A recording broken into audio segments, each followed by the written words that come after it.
ये क्या बना लिया हमने धर्म को?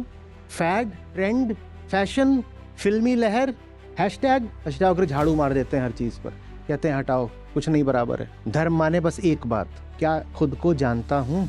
और अगर खुद को नहीं जानता तो कुछ भी और कर रहा हूँ तो क्या बनकर कर रहा हूँ? शरीर को खेद हो सकता है, जीभ को खेद हो सकता है, मन को खेद हो सकता है, इनको खेद होता है तो हो, मैं पुरुषार्थ में आनंदित हूँ, स्थित हूँ। लोक धर्म कहेगा 4 पुरुषार्थ होते हैं, अष्टावक्र कह रहे हैं पुरुषार्थ कुछ और है, पलट ही दिया पूरा मामला। तुम बिखरे हुए हो, तुम टूटे हुए हो, तुम खंडित हो, फ्रेगमेंटेड हो, तुम एक जगह कुछ और हो, दूसरी जगह कुछ और हो। यही हाल हमने धर्म का कर दिया है। जैसे दुनिया बिखरी रहती है हमारी, वैसे ही धर्म बिखरा रहता है हमारा। जो हो सकते हो, जो झूठ मूठ बने बैठे हो, और जो तुम्हारा गहरा सत्य है, उनके बीच जो पुल बनता है उसको बोलते हैं धर्म। कान में संस्कृत पड़ गई तो लगता है कि धर्म से संबंधित कोई बात हो रही होगी। अगर धर्म इतनी निजी, इतनी अपनी, इतनी इंटीमेट बात है तो बताओ इसमें ये परंपरा और गुरु लोग क्या कर रहे हैं? आप कैसे कह देते हो कोई धार्मिक है?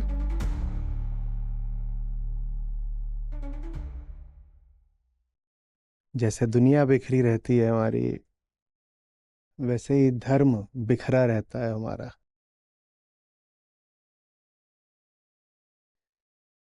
तो संसार हो या अध्यात्म हो, है तो हमारा ही ना, और हमारा है तो हमारे ही जैसा होता है। ये दुनिया भी हमारी है, घर भी हमारा है, व्यापार हमारा है, कारोबार हमारा है, घर संसार हमारा है, सब हमारा। और इसी तरह से जो धर्म का पूरा क्षेत्र है, जिसमें वो सब आता है जिसको आप धार्मिक कह देंगे, वो भी है तो हमारा ही। तो दोनों एक जैसे होते हैं, और दोनों किसके जैसे होते हैं? दोनों हमारे ही जैसे होते हैं। आप अगर अपने जीवन को देखें तो उसमें एक लयता, समरसता, कोहेरेंस जैसी चीज आपको कम देखने को मिलेगी। आप दिन में अगर 100, 200, 400 छोटे छोटे काम करते हो तो उन कामों के बीच आपको कोई एक केंद्रीय सूत्र ढूंढना मुश्किल हो जाएगा। आपका एक काम होगा जो इस दिशा जा रहा होगा, एक उधर फड़फड़ा रहा होगा। एक काम आप इसलिए कर रहे हैं क्योंकि आप आधुनिक हैं, एक काम आप इसलिए कर रहे हैं क्योंकि आपको पारंपरिक बने रहना है। हम्म। आपने एकदम आधुनिक पेरिस के किसी डिजाइनर की ड्रेस मंगवाई है, वो भी महंगी।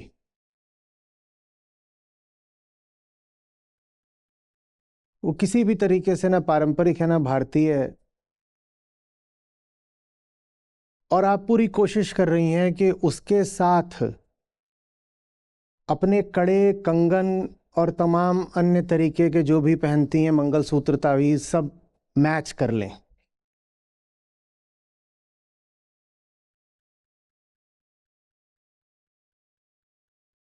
ये अनुमान से नहीं बोल रहा, न कल्पना से, ये देखा है। हुँ? ये हमारी कोशिश होती है हमारे बिखरे हुए जीवन में किसी प्रकार का तारतम्य लाने की, और वो हम इस तरह से लाते हैं जिसको हम एक रिवीलिंग शॉर्ट ड्रेस कहेंगे, उसके साथ हम अपने तावीज का रंग मिलाते हैं।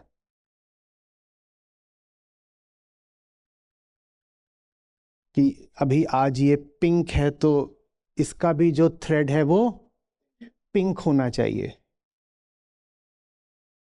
है ना? पूरी तरह बिखरा हुआ संसार। आपको रेनेसां वाला पेरिस भी चाहिए और 12वीं शताब्दी वाली डायन में भी आपका यकीन है।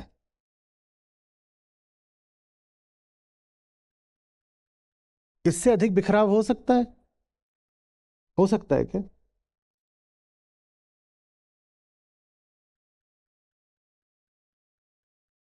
और ऐसे ही आप देखिए अपने जीवन को, तो न जाने कितनी आपको गजब की विषमताएं दिखाई देंगी। एक काम का दूसरे काम से कुछ लेना ही देना नहीं, जैसे किसी गाड़ी के 4 पहिए 4 अलग अलग दिशाओं में जा रहे हो, और इतना ही नहीं, उसमें पंख भी लगे हुए हैं। एक पंख का मुंह ऊपर की ओर है, एक का नीचे की ओर है।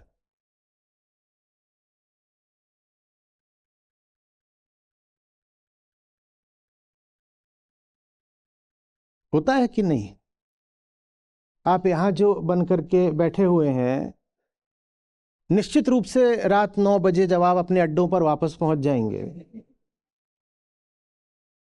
तो आप कुछ और होंगे, बिल्कुल कुछ और होंगे। होंगे कि नहीं होंगे?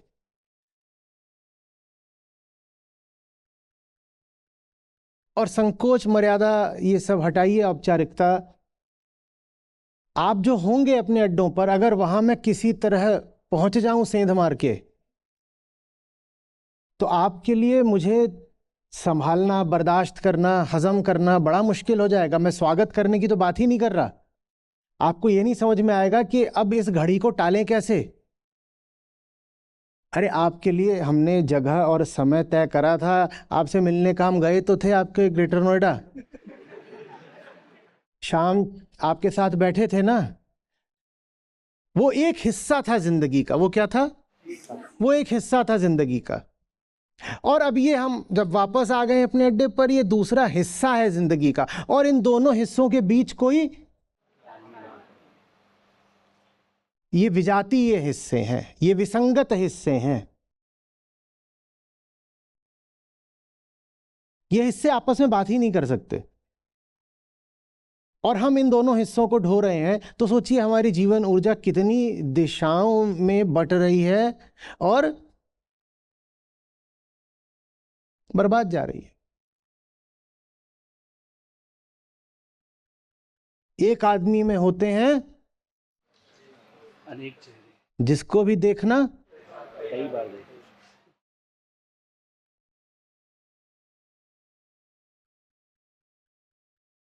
आप समझ पा रहे हैं?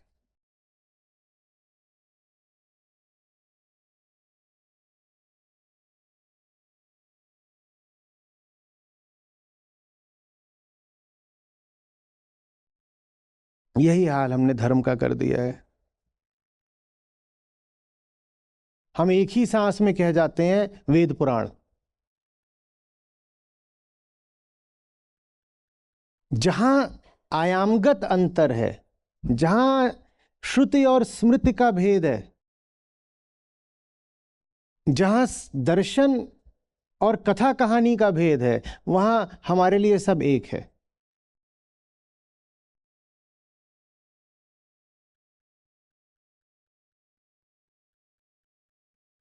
आप पाओगे लोगों के सोशल मीडिया प्रोफाइल पर जाओ, वो कह रहे होंगे कई बार कि जयतु सनातन,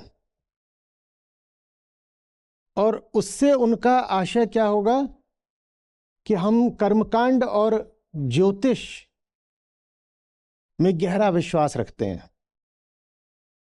धार्मिक होने का या सनातनी होने का अर्थ ही यही है कि आप ये सब करते हैं। ये एक ही बात है। उनके देखे एक भयानक रूप से बिखरी हुई धार्मिक दुनिया,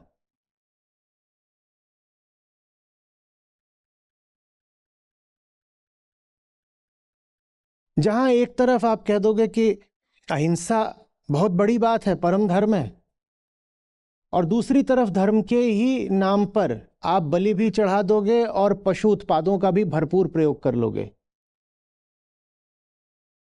और ये दोनों काम एक ही आदमी कर ले जाएगा, बिना ये देखे कि ये कैसा विचित्र बिखराव है। इंटीग्रिटी शब्द आप जानते हैं अंग्रेजी का, उसका क्या अर्थ होता है? आमतौर पर हम इंटीग्रिटी का प्रयोग किसके लिए करते हैं? हम उसको ऑनेस्टी से समानार्थी ले लेते हैं, है ना? ऑनेस्टी, ईमानदारी। इंटीग्रिटी का थोड़ा अलग और ज्यादा गहरा अर्थ होता है। इंटीग्रिटी का अर्थ होता है एक होना, एक। जो मैं घर में हूं मैं वही दफ्तर में हूं, वही बाजार में हूं, वही रिश्तेदार के सामने हूं। जो मैं मंदिर में हूं वही मैं किसी के विवाह उत्सव में हूं।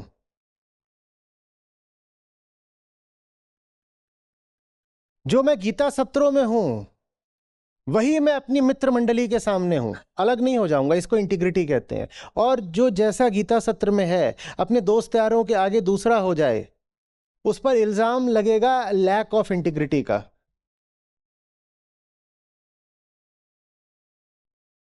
तुम बिखरे हुए हो, तुम टूटे हुए हो, तुम खंडित हो, फ्रैगमेंटेड हो। तुम एक जगह कुछ और हो, दूसरी जगह कुछ और हो। और ये बात दो जगहों की नहीं है। जब टुकड़े होते हैं तो दो नहीं हजार होते हैं। आप हर जगह कुछ और हो जाते हो। और जो हर जगह कुछ और है उसको कैसे कह दें कि अस्तित्वमान भी है, उसकी हस्ती को भी हम कैसे सम्मति दे दें? वो है ही नहीं।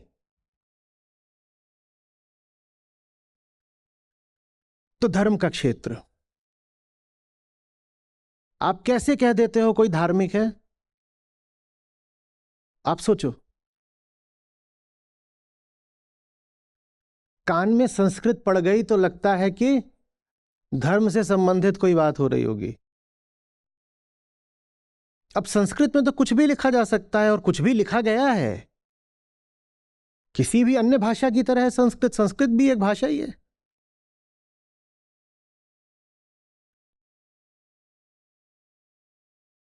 अब उसमें आपके कान में कोई ऐसी बात पड़ रही है जो किसी समय पर कही गई थी, किसी वर्ग द्वारा समाज को नियंत्रित करने के लिए, आपके लिए वो भी पूज्य हो जाती है।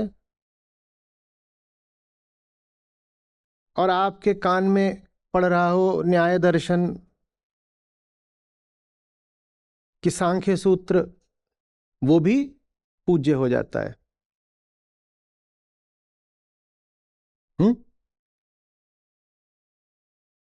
कोई बिल्कुल तमाम तरीके के प्रतीक धारण करके चल रहा हो धार्मिकता के, हमारे लिए वो भी धार्मिक हो जाता है।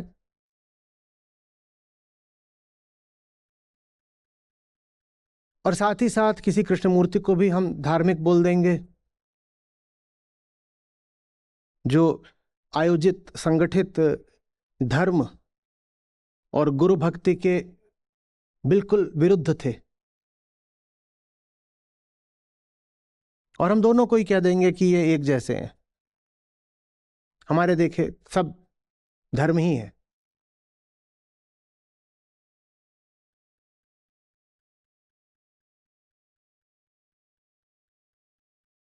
इतनी सारी अलग अलग चीजें कैसे हो सकता है धर्म?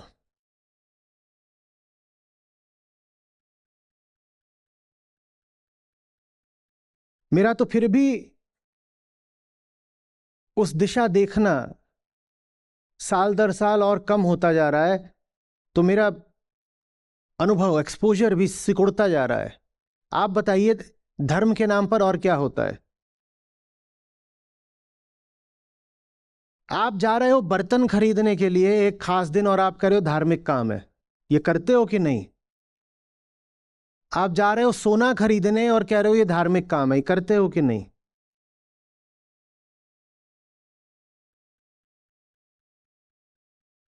और वो तो बात अभी हमने छुई ही नहीं कि बकरे की और भेड़ की और ऊंट की गर्दन काटी जा रही है और कहा जा रहा है ये धार्मिक काम है। वो तो अभी हम छू ही नहीं रहे।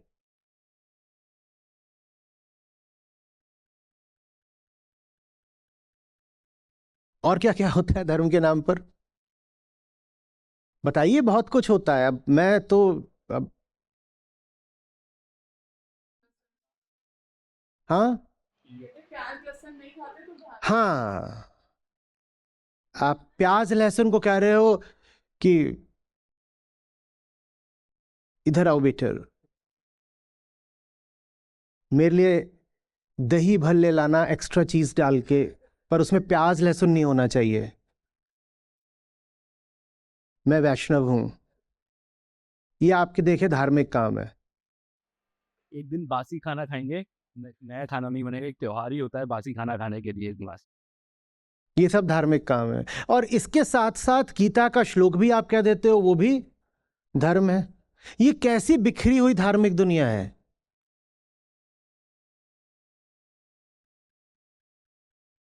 और भी बहुत कुछ होता है, आप जानते हो, बताओ। वो ठीक है, इतना ब्रॉड मत बोलो, कुछ ऐसा बताओ कि मजा आए। हाँ, उसमें क्या क्या होता है? कौवा, कौवा वो भी धार्मिक हो गया।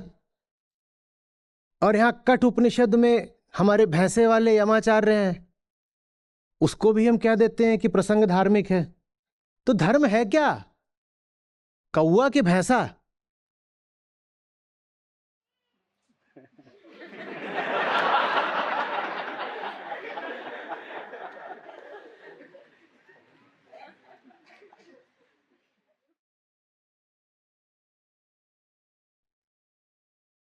नहीं, ये सब सुनकर हम भी ऐसे ही रो पड़े तो बहुत बेहतर होगा।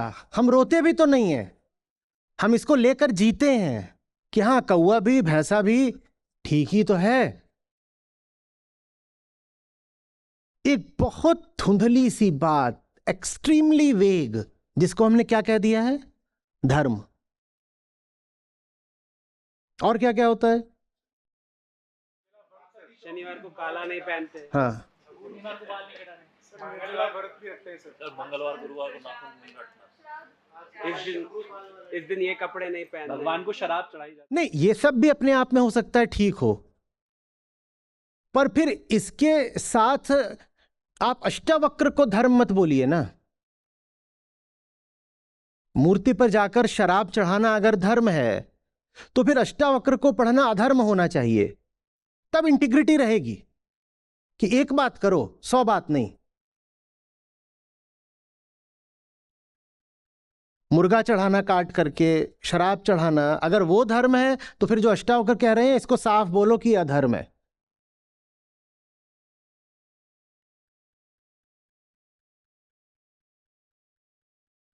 कुंडली और ज्योतिष, इन सबको तुम्हें धर्म मानना है तो बिल्कुल मान सकते हो, लेकिन फिर साफ बोलो कि गीता का धर्म से कोई लेना देना नहीं। क्योंकि दोनों बातें तुम एक साथ कैसे चला ले जाते हो, ये बताओ। एक साथ कैसे? और दो नहीं, यहां 100 बातें हैं एकदम बिखरी हुई, और वो सब एक साथ चल रही हैं और सबको नाम दे दिया धर्म का। क्यों नहीं हम में ये साहस आता कि खुलकर बोलें कि ये जो तुम कर रहे हो ये अधर्म है। ये जो तुम सबसे बड़े आस्तिक बने घूम रहे हो ना, तुम ही हो सबसे बड़े नास्तिक, और तुमने ही धर्म को बर्बाद किया है। क्यों नहीं हम में ये साहस आता?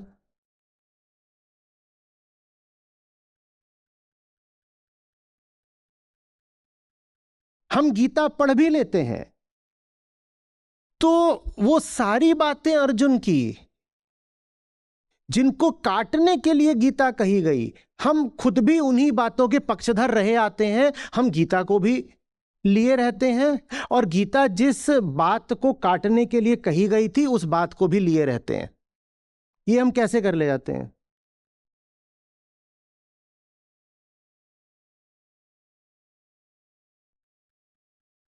किन बातों को काटने के लिए? शुरुआत ही गीता की क्या कहने के लिए होती है? जाति व्यर्थ है, ये महिलाओं के प्रति तुम्हारा नजरिया ठीक नहीं है, और ये जो तुम अंधविश्वास पकड़कर बैठे हुए हो कि पितरों की आत्माएं आएंगी और वर्ण संकरों का अर्पण स्वीकार नहीं करेंगी, ये हटाओ सब। यही तब तो तर्क थे अर्जुन के पास। आप गीता भी पढ़ लेते हो और जातिवादी भी रहे आते हो। आप गीता भी पढ़ लेते हो और महिलाओं के प्रति वो दृष्टि भी रख लेते हो। आप गीता भी पढ़ लेते हो और उड़ती हुई जीवात्मा में विश्वास भी रख लेते हो। ये आप सब एक साथ कैसे कर ले जाते हो? तो जितना बिखरा हुआ हमारा संसार है, उतना ही बिखरा हुआ फिर हम अपने धर्म को बना ले जाते हैं। जब ये हमें समझ में आता है, तब हमें दिखाई देता है कि क्यों मुनि अष्टावक्र की महत्ता किसी भी हालत में श्री कृष्ण से नीचे की नहीं है। और अष्टावक्र गीता भले ही उतनी प्रचलित ना हो पाई हो, पर गहराई में, स्पष्टता में, शुद्धता में वो श्रीमद् भगवत गीता के बिल्कुल समतुल्य खड़ी है। स्पष्टता में तो आप ये भी कह सकते हैं कि एक कदम आगे खड़ी है। कारण साफ है, बिखराव एकदम नहीं है, एकदम सीधी बात है। धर्म के बारे में 100 व्याख्याएं नहीं,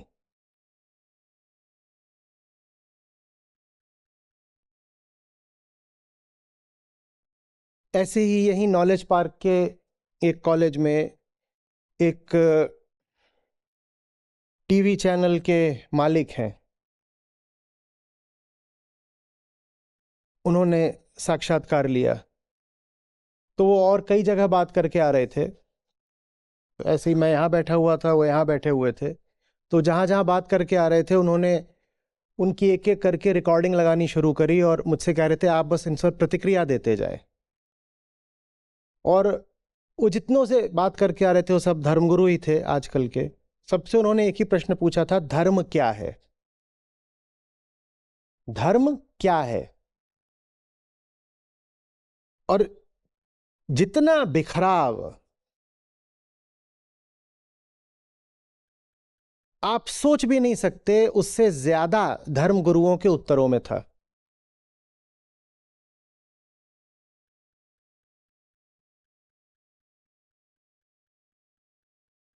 कोई कह रहा है अपना कर्तव्य निभाना ही धर्म है।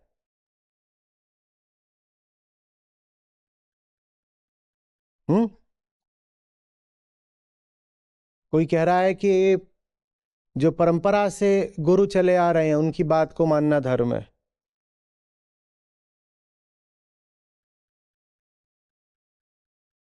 और मैं तो फिर भी बोल रहा हूं, तो कोशिश कर भी लूं तो उतने बिखराव के साथ नहीं बोल सकता जैसे उन्होंने बोला हुआ था।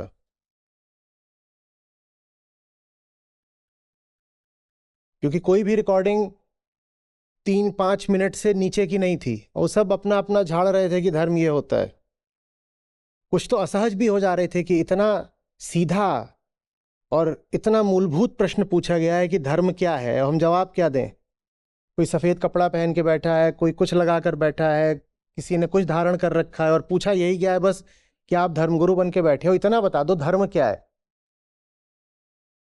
अभी एक सज्जन की बात खूब चल रही है, वो कह रहे हैं कि महिलाओं के लिए विवाह से पहले स्वयं को पवित्र रखना धर्म है। और पवित्रता से उनका आशय आप समझ लीजिए एक ही चीज है, यही बिल्कुल यही वक्तव्य है, कोट एंड कोट, कि महिलाओं के लिए विवाह से पहले स्वयं को पवित्र रखना धर्म है। तो लानत है पुरुषों पर, तुम जाके विवाह के बाद उनको अपवित्र करते हो।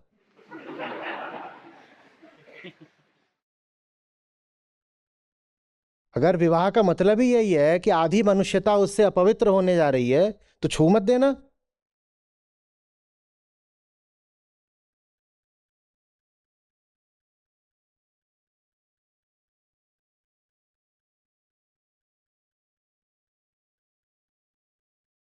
बिखरा हुआ धर्म, जहां कोई नहीं जानता कि धर्म वास्तव में क्या है, वहां पर फिर मुनि अष्टावक्र सूरज की तरह चमक कर सामने आते हैं। सारा कोहरा हट जाता है, रोशनी पड़ती है, बहुत इधर उधर की बातें ही नहीं। गीता में तो फिर भी आपको 18 प्रकार के योग मिलेंगे। आप कई बार भ्रमित हो सकते हो, कहते हो मैं इस तरह का योगी हूं, मैं उस तरह का योगी हूं। कोई कर्म योगी अपने आप को बता देगा, कोई कहेगा नहीं नहीं नहीं, मेरा तो दूसरा मार्ग है, मैं भक्त हूं। कोई कर्म त्याग, कोई कर्म संन्यास, सब अपना अपना लेकर के मैं ज्ञान वाला हूं। यहां तो ऐसे विभाजन भी नहीं है, एकदम सीधी बात है।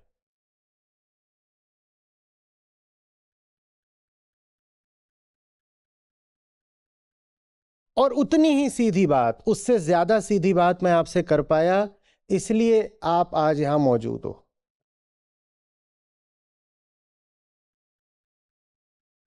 नहीं तो धर्म का क्षेत्र ऐसा है कि वहां लोग तभी मौजूद होते हैं जब या तो उनमें लालच उठाया जाए या डर बैठाया जाए।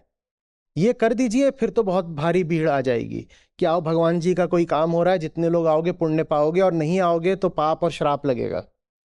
फिर तो लाखों की भीड़ भी आ सकती है। पर धर्म का अर्थ स्पष्टता कभी रहा ही नहीं है। जैसे कम से कम पिछले 1000 साल में तो बहुत कम ऐसा हुआ है कि धर्म माने स्पष्टता कि बात क्या है असली। हम उस बात को स्पष्ट कर पाए, इसीलिए हम यहां तक साथ चल पाए। भगवत गीता शुरू हुई थी और शुरू से ही मैंने आपके सामने ये रख दिए थे, क्या? बस यही है धर्म, कुछ और नहीं है धर्म। और बहुत आसान था बिखरी हुई 100 तरह की बातें करना, और आप कोई प्रतिवाद भी नहीं करते, क्योंकि वो सारी बातें आपने कहीं ना कहीं सुन रखी होती धर्म के नाम पर। तो आप कहते कि ये मंच पर बैठकर बात तो सही ही कह रहे हैं।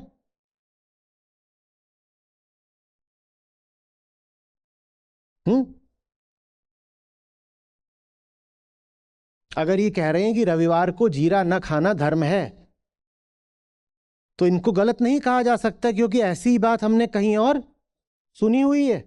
ठीक ही कह रहे होंगे। और बिल्कुल मैं आपको वो सब भी बता सकता था कि जो रविवार को जीरा खाएगा उसका हो जाएगा।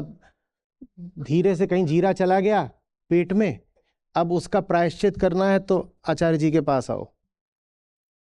और एक प्रायश्चित नाम से ऐप ही बना देते, आचार्य प्रायश्चित, कि जितने पाप करे हो यहां पर आओ, और उसमें स्लैब बना देते। 500 रुपए में ये धुलेगा, 5000 में ये धुलेगा, 50,000 में ये धुलेगा। कोई दिक्कत ही नहीं होती कि रोज रिमाइंडर और नोटिफिकेशन जा रहा है, और ऊंची से ऊंची चीज को एक तरह से बेइज्जत करके लोगों के सामने 50 रुपए में रखा जा रहा है। कोई जरूरत ही नहीं होती।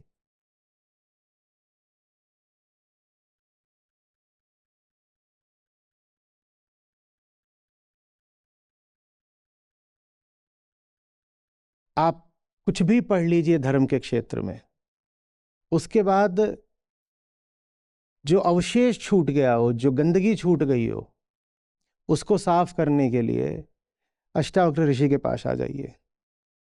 वो किसी भी तरह के नुकसान से बचा देंगे आपको।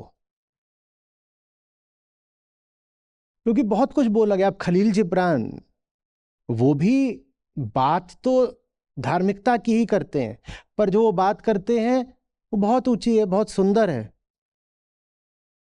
बड़ी रंगीन है। उनके पास वाक्य विन्यास है, वाक सौंदर्य है। लेकिन वो कुछ दुष्प्रभाव भी छोड़ जाएंगे, कुछ अस्पष्टता भी छोड़ जाएंगे। वो स्पष्टता हटानी हो तो यहां आ जाइए, जो पढ़ना हो पढ़िए।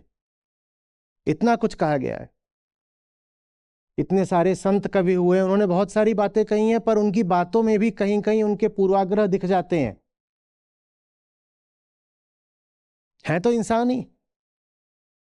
किसी संत कवि की बात में आपको जातिवाद दिख जाएगा, कहीं कर्मकांड दिख जाएगा, कहीं अगले पिछले जन्म की बातें दिख जाएंगी, कहीं भाग्यवाद दिख जाएगा कि कुछ नहीं होगा, तुम बैठो, भगवान आके तुम्हारा भला कर देंगे। कहीं महिलाओं के प्रति थोड़ी गड़बड़ दृष्टि दिख जाएगी, ये सब दिख जाएगा। हालांकि वहां बात ले दे करके बड़ी ऊंची की गई होगी, पर उसमें ये सब विकार भी होंगे। तो आपको जो पढ़ना हो पढ़िए, पर उसके बाद आ जाइए अष्टावक्र के पास, सफाई हो जाएगी, कुछ गंदगी नहीं बचेगी।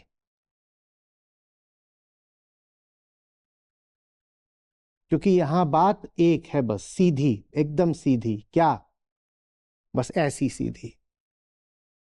तुम हो, जिसको आज वो अहम नहीं पुरुष कह रहे हैं, तुम हो, प्रकृति है, और तुम्हारी वो संभावना है जो तुम हो सकते हो। और कुछ है ही नहीं धर्म, इसके अलावा धर्म कुछ नहीं है। और ये बात मैंने गला फाड़ फाड़ के आपसे अब शायद 800 बार बोल दी होगी। बाकी सब कुछ जो हो रहा है, ढोल बताशा मंजीरा पंजीरी, धर्म के नाम पर, उसका धर्म से कोई लेना देना नहीं है। वो ऐसे ही है, लोक संस्कृति है, लोगों ने अपना अपना बना रखा है, और वो एक क्षेत्र में कुछ बना रखा है, किसी और क्षेत्र में कुछ बना रखा है। 50 साल पहले कुछ और चलता था, 50 साल बाद कुछ और चलता है। उदाहरण के लिए, जिसको हम योग आज कहते हैं, आपको ऐसा लगता है बहुत पुरानी बात है, आप ऋषि पतंजलि सोचते हो। जिसको आप योग कहते हैं वो मुश्किल से 400 साल पुरानी चीज है, वो बिल्कुल अभी की है। समझो अंग्रेजों के आने से बस जरा सा पहले की। बल्कि वो सब बातें जब कही जा रही थीं, तब अंग्रेज कदम रख चुके थे भारत पर, बस तब वो व्यापारी के तौर पर थे और मुगलों के यहां जाकर सलाम बजाया करते थे, अभी वो शासक नहीं बने थे। ये तब की बात है। जिसको आप आज योग कहते हो ना, हम कहते हैं भारत विश्वगुरु हो गया, हम पूरी दुनिया को योग सिखा रहे हैं, वो अंग्रेजों के समय की बात है, वो अभी की बात है। योग माने जिसको हम, हाँ, ये जो हम टांग उठाने वाला जो योग है, व्यायाम, अच्छा व्यायाम है, स्ट्रेचिंग है, बहुत अच्छी है, बढ़िया है, बॉडी वेट एक्सरसाइज है और स्ट्रेचिंग है, अच्छी बात है। लेकिन उसमें कोई गहरी ऐतिहासिकता नहीं है।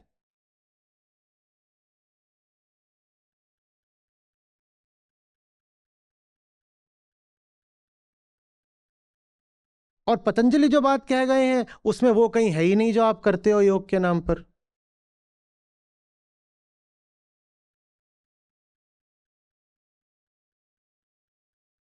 वो तो आपको बता रहे हैं एक तरह से, वो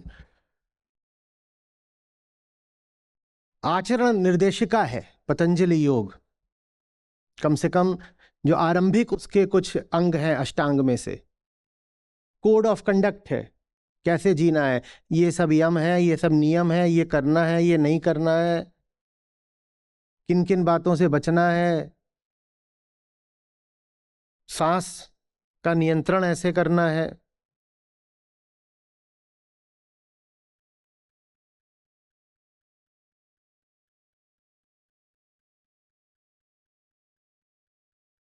समझ में आ रही है बात? ये वो सब धर्म नहीं है। और जो कोई इस तरह का आपको व्यायाम सिखा रहा हो, उसको आप योगी भी नहीं कह सकते। वो योग भी नहीं है, वो ऐसे ही है। धर्म सिर्फ ये है, ये। लेकिन हमारी धर्म की परिभाषा ही एकदम वही शब्द बिखरी हुई है। हमें कुछ भी धर्म लगने लग जाता है। कोई सड़क पर लौट रहा है कि मनोकामना पूरी हो जाए या इष्ट प्रसन्न हो जाए, हम उसको क्या बोल देते हैं, क्या कर रहा है? अरे वो धर्म है ही नहीं, बल्कि वो गहरे तौर पर नास्तिकता है।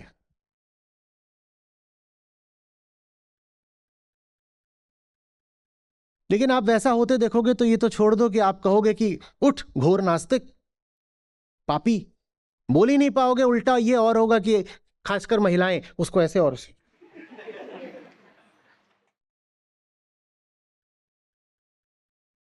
पहले तो गांव वगैरह में होता था कि कोई सांप लेके आया था घर के सामने, महिलाएं उतने में ही खाना पीना जो बना है वो तो दे ही देंगी, और रुपया पैसा जो है सब ले जा। क्यों से? उसने बस सांप दिखा दिया। पता नहीं सांप का धर्म से क्या ताल्लुक हो गया। सांप, और सांप देखते ही हमारे आरती ना बजने लगे कान में, ये हो नहीं सकता।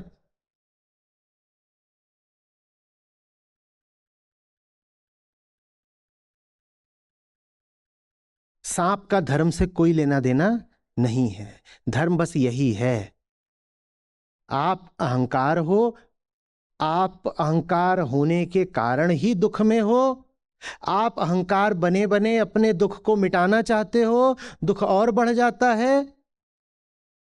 अहंकार द्वारा स्वयं को जानना ही मुक्ति है, इतना ही कुल धर्म है। इसके अलावा कुछ नहीं धर्म होता। खास तरह के कपड़े पहनना धर्म नहीं है, खास प्रकार के जानवर को दूध पिलाना, रोटी खिलाना धर्म नहीं है, खास तरह के कर्म या क्रियाएं करना धर्म नहीं है, कुछ नहीं। खास प्रकार का आचरण, खास शब्दों का प्रयोग, खास भाषा में बात करना,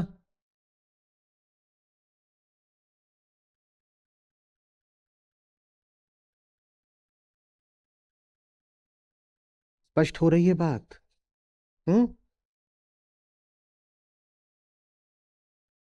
और अपने जीवन के लिए किसी और पर आश्रित रहना तो बिल्कुल भी धर्म नहीं है। हमारी पराश्रिता इतनी गहरी हो गई है कि जैसे हम अपने बिखरे हुए संसार में आश्रित रहते हैं, कभी अपने नियोक्ता पर, कभी पिता पर, कभी पति पर, कभी पत्नी पर,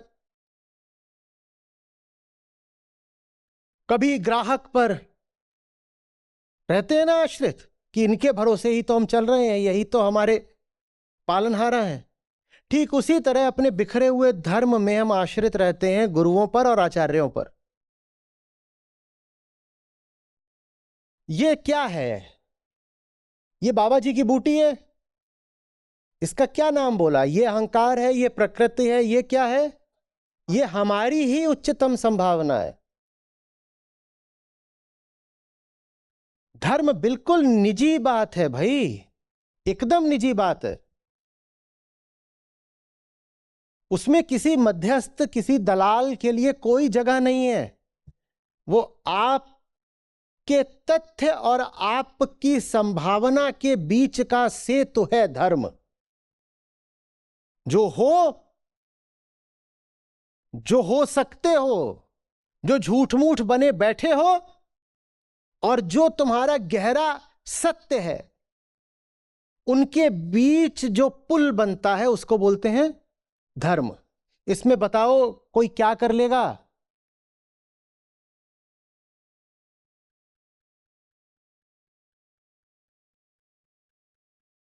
पर अगर धर्म इतनी निजी, इतनी अपनी, इतनी इंटीमेट बात है, तो बताओ इसमें ये परंपरा और गुरु लोग क्या कर रहे हैं, जो कहते हैं कि नहीं, फलाना जो ग्रंथ है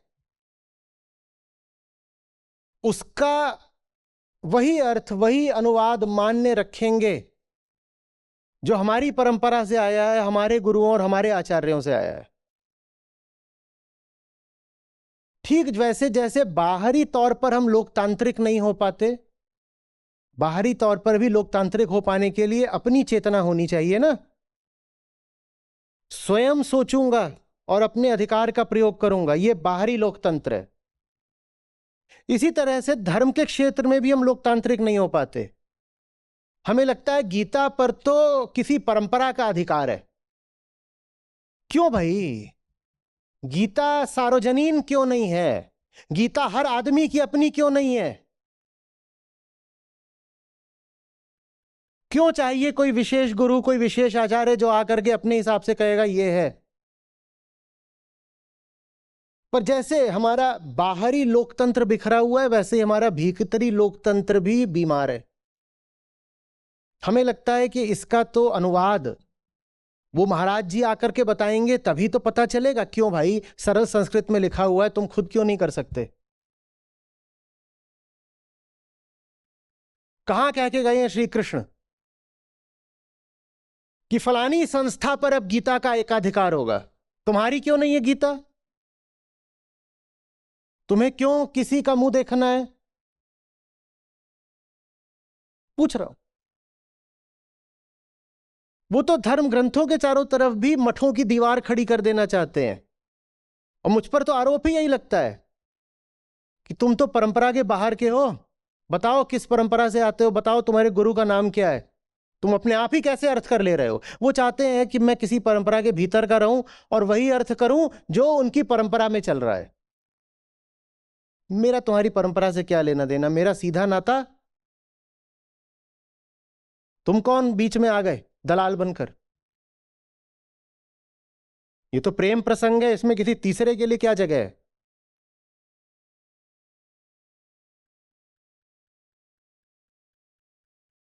कोई आपके सामने आ जाएगा, उसकी कहीं कोई बात आपको समझ में ना आ रही होगी, और जितना उसकी बात आपको समझ में नहीं आएगी आप उतना उसके सामने सर झुका दोगे। इसलिए मैं कहता हूं कि आपका यहां मौजूद होना क्रांति है, क्योंकि आप यहां बिल्कुल विपरीत कारण से मौजूद हो। आप यहां इसलिए मौजूद हो क्योंकि मैं जान लगाता हूं आपको समझाने के लिए, और दूसरे धार्मिक अनुष्ठानों में आप ठीक इसलिए मौजूद होते हो क्योंकि आपको वहां कुछ समझ नहीं आता। वहां जान लगाई जाती है कि आपको कुछ समझ में ना आए। आप वहां इसलिए मौजूद होते हो और इसलिए इज्जत देते हो, और उतना जितना समझ में नहीं आता उतना ज्यादा और ज्यादा। कितने लोग शादीशुदा हो? शादी के मंत्रों का मतलब बताओ।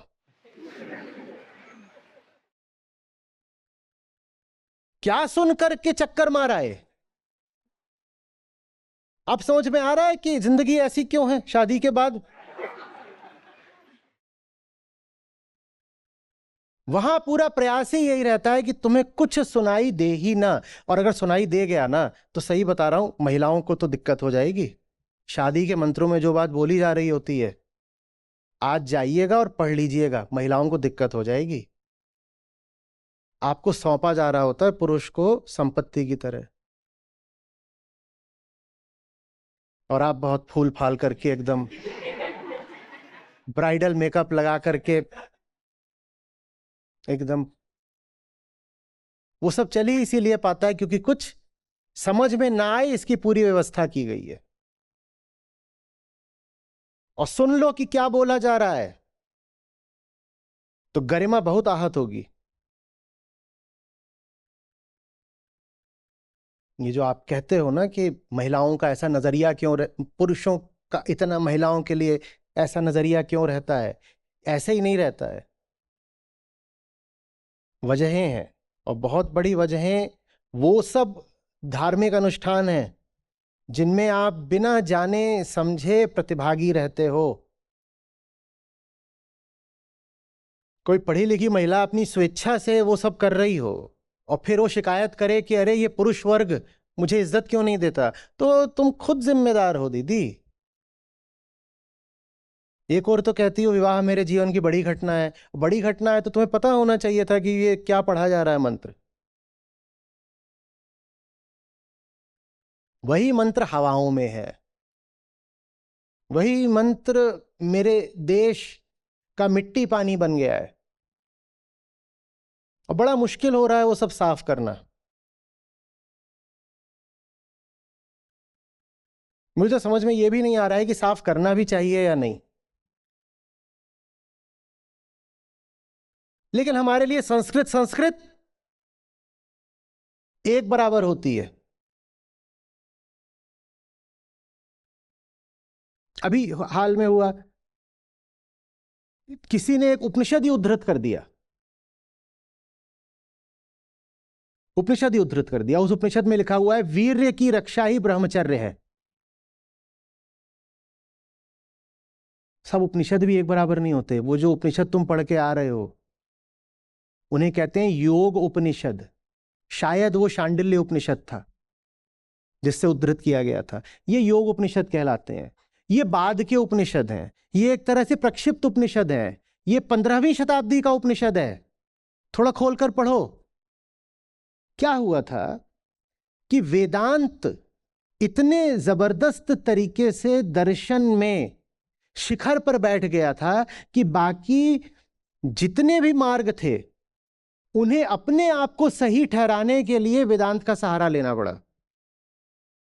तो हर तरीके के फिर हर तरीके की बातों के आगे उपनिषद जोड़ दिया गया। आपको पता है एक अल्लाह उपनिषद भी है, अल्लाह उपनिषद। उपनिषदों का ऐसा जलवा था कि अगर आपको अल्लाह को भी प्रमाणित करना है तो दिखाइए कि उपनिषद में कहां लिखा है, तो अल्लाह उपनिषद लिखा गया। इसी तरीके से योग की जो बातें हैं उनको प्रमाणित करने के लिए, क्योंकि प्रमाण तो एक ही चलता है, श्रुति प्रमाण, और श्रुति में क्या आते हैं? उपनिषद। तो योग की भी जो बातें हैं उनको प्रमाणित करने के लिए उसके आगे योग उपनिषद। तंत्र उपनिषद भी है कि तंत्रों की जो बातें हैं उनको सही ठहराने के लिए तंत्र उपनिषद लिख दिए गए। ये सब थोड़े ही कोई प्रमाण हो जाएंगे, ऐसे ही थोड़े 250-300 उपनिषद हो गए हैं।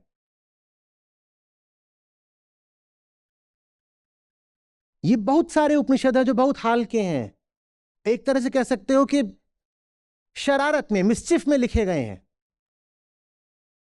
पर हमारे देखें तो संस्कृत और संस्कृत एक बराबर है।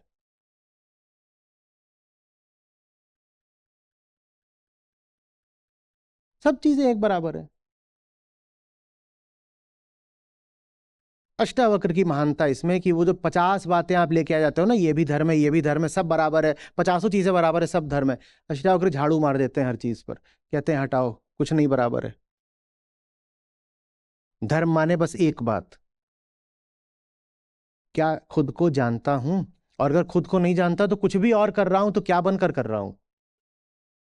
सारी कहानी वहीं रुक गई ना। जो भी कर रहे हो धर्म के नाम पर तुम ही कर रहे हो, तुम ही कर रहे हो। और जब तुम खुद को जानते ही नहीं तो क्या बनकर कर रहे हो। और अगर खुद को जान जाओ तो जो कर रहे हो अपने आप ठीक हो जाएगा। कुल इतना सा है धर्म। जो इसके अलावा कोई भी चीज आपके सामने लेकर आए धर्म के नाम पर, डरा मत करिए, निसंकोच उसको विधर्मी और नास्तिक जाना करिए।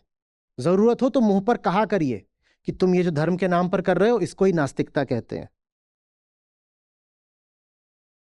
आप सब भुगतान करोगे। धर्म इंसान की बहुत मूलभूत जरूरत होता है। शरीर से हम पशु हैं, पर चेतना से हमें आत्मा होना है। शरीर का पेट भोजन से भर जाता है, लेकिन चेतना हमारी धर्म मांगती है। बहुत मूलभूत जरूरत है इंसान की धर्म। और अगर धर्म का आपने गलत अर्थ स्वीकार कर लिया है, अगर धर्म के क्षेत्र को ही आपने इन मूर्खों के हाथों छोड़ दिया है, तो वो अपने घर को गुंडों और जानवरों के हाथों छोड़ने से बदतर बात है। घर में तो फिर आपका शरीर ही रहता है ना। क्या आप अपने घर को गुंडों के हाथों छोड़ देना चाहते हो? कह दोगे गुंडों से कि आओ मेरे घर में रह लो, और सब जितने जानवर हो इधर उधर के गंदे, सब उनको कहोगे घुस जाओ मेरे घर पे? नहीं छोड़ोगे ना उनके हाथ। जब अपने शरीर के घर को मूर्खों और गुंडों के हाथों नहीं छोड़ते, तो अपनी चेतना के घर को आपने धार्मिक गुंडों और धार्मिक मूर्खों को क्यों सौंप दिया है? आप सब पछताओगे। ये जो मौन है ये बहुत भारी पड़ेगा। आप सोचते हो उनको जो करना है करने दो, हम तो अपने भीतर से सही है ना। ऐसे नहीं होता है। धर्म भी सोखा जाता है हवाओं से। ठीक वैसे जैसे आप लोग बात करते हो कि जब मनुस्मृति पर कुछ डलता है कम्युनिटी पर, तो आप कहते हो ना कि मनुस्मृति, अरे ताज्जुब हो रहा है, हमने कभी पढ़ी नहीं थी, पर अब दिखाई दे रहा है कि हमारा एक एक आचरण मनुस्मृति से ही आता है। हवाओं में आप सोचते हो अपने घर में घुस जाओगे तो क्या हवाएं बदल जाएंगी? अगर आपके समाज की हवा ही गंदी है तो क्या आपके घर की हवा साफ रह सकती है? धर्म हवा जैसी चीज है। आप अगर कहोगे कि मैंने अपना व्यक्तिगत दायरा साफ कर रखा है, मैं अपने व्यक्तिगत जीवन में सही धर्म का पालन कर रहा हूं, तो इससे बात बनेगी नहीं। वो जो गंदगी है वो हर तरह से घुसेगी आपके भीतर, हवाओं से घुसेगी।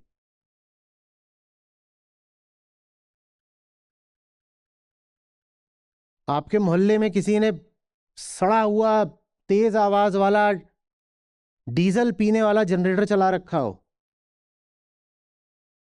आपका घर साफ रह लेगा? हवा रह लेगी? तो आपको क्यों लगता है कि समाज में जो धर्म की दुर्दशा है वो रही आएगी, पर आप अपने व्यक्तिगत जीवन में सही तरीके से धार्मिक रह लोगे? नहीं रह पाओगे। और नहीं रह पाओगे तो जो भीतर की भूख है वो मार डालेगी, जैसे पेट की भूख मार डालती है।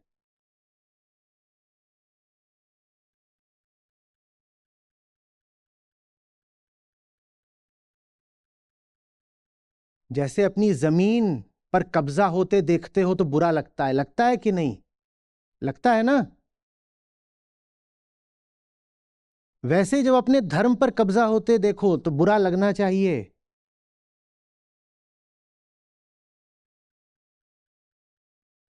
लोगों के खाली प्लॉट भी पड़े होते हैं तो वो उस पर भी लिखते हैं नो ट्रेसपासर्स।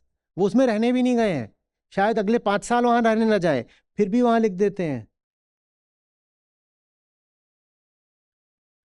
ट्रेसपासर्स will be prosecuted. आपने अपने धर्म पर क्यों नहीं लिखा ये?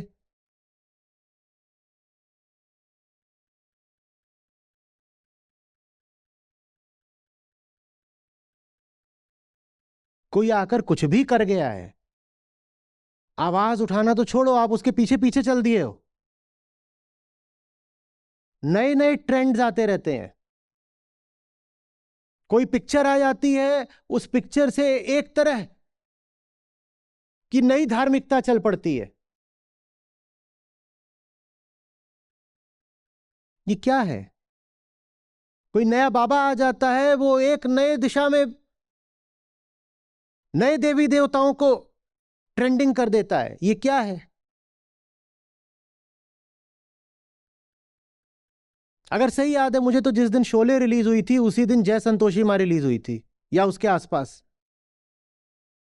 और जो लोग थोड़ा प्रौढ़ होंगे उनको याद होगा कि बीच में कितना प्रचलन हो गया था संतोषी मां का। आज आज कुछ नहीं। ये क्या बना लिया हमने धर्म को? फैड, ट्रेंड, फैशन, फिल्मी लहर, हैशटैग। ये सूत्र पकड़िएगा, कभी भी धर्म के किसी विषय को लेकर के शंका हो, संशय, कंफ्यूजन, तो किसी भी और ग्रंथ के पास जाने की जगह अष्टावक्र के पास आ जाइएगा। यहां बात इतनी सीधी है,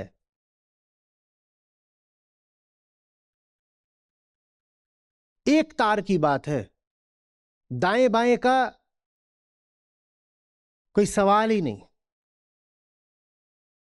आपको मौका ही नहीं मिलेगा इधर उधर निकलने का। एक बात, बस एक बात, हर श्लोक में एक ही बात। शब्दावली भी बहुत सीमित, क्योंकि बहुत अलग अलग शब्दों का इस्तेमाल करो तो हमें मौका मिल जाता है कि नहीं इस शब्द का ये मतलब है, पर उस शब्द में देखिए दूसरी बात कही गई है। सीमित शब्द, सीधी बात, और इसीलिए प्रचलित नहीं हो पाया बहुत ये ग्रंथ अष्टावक्र का। लोगों को उबाऊ लगा। लोगों ने कहा एक ही बात बोले जा रहे हैं, पहले अध्याय के पहले श्लोक से एक ही बात बोले जा रहे हैं। अरे कुछ तड़का मारोगे? डॉक्टर बोलते हैं थाली में जितने अलग अलग तरीके के रंग हों भोजन उतना पौष्टिक होता है। इसी तरह धर्म ग्रंथ भी सतरंगा होना चाहिए।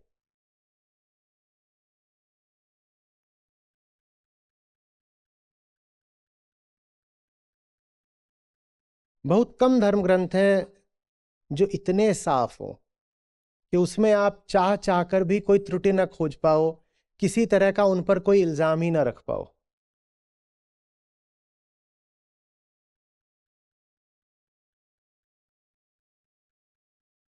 समझ रहे हैं?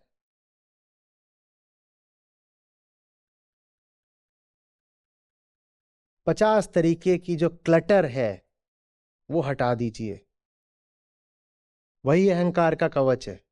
धार्मिक क्लटर जो महीने के 30 दिन का आपको पंचांग दे दिया जाता है ना, आज ये है, आज अष्टमी है, आज त्रयोदशी है, आज एकादशी है, और ये है और वो है, धर्म से इसका कोई लेना देना नहीं है। आज खीर पूड़ी, आज कुट्टू का आटा, आज ये, आज वो। तुम्हें रेसिपीज ही ट्राई करनी है तो करो, पर खुलकर करो। बोलो भोजन में विविधता होनी चाहिए। चलो प्रिय, आज ईरानी खाना बनाएंगे। इसमें धर्म को बीच लाने की जरूरत ही नहीं है। अरे पेट की भी अपनी हैसियत है कुछ की नहीं है? या उस बेचारे को कहोगे नहीं तेरे लिए कुछ नहीं करते, सब धर्म के लिए करते हैं? सीधे बोलो आज पेट पुकार रहा है प्रिय, आज ईरानी भोजन बनाएंगे। धर्म को बीच में मत लाओ।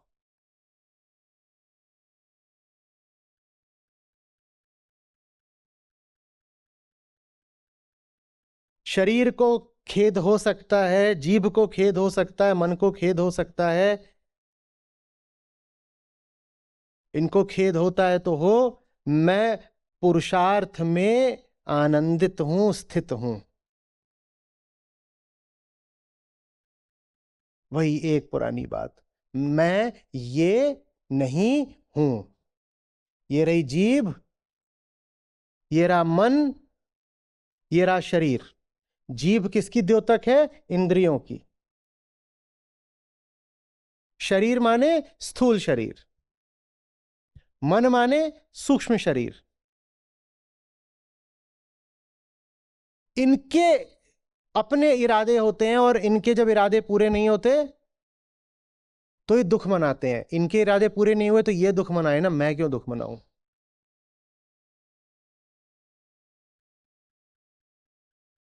तुम्हारे इरादे पूरे नहीं हुए, तुम दुख मनाओगे। एक चटोरी कौन? जीभ। अब वहां पर गोलगप्पे उछल रहे थे, लपलपा रही थी कि पा जाए पा जाए पा जाए, नहीं पाई तो पहले लार बहा रही थी, अब आंसू बहा रही है। तू लार बहा कि आंसू बहा, मैं दुखी क्यों हूं न, और मैं दुखी होऊंगा नहीं, और मैं तुझे रोकूंगा नहीं।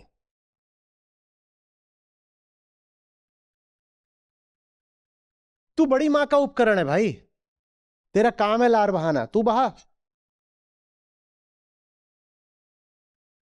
तू बहा, मैं तुझे नहीं रोकने वाला। मैं सदा मुक्त हूं और मुक्ति के आनंद में स्थित हूं, और इसी का नाम है पुरुषार्थ। पुरुष माने चेतना, व्यापक अर्थ में पुरुष माने ही अहंकार भी। हालांकि सांख्य योग में जाएंगे तो वहां अहंकार और पुरुष अलग अलग है, पर जिस अर्थ में यहां कहा गया है पुरुष माने अहंकार।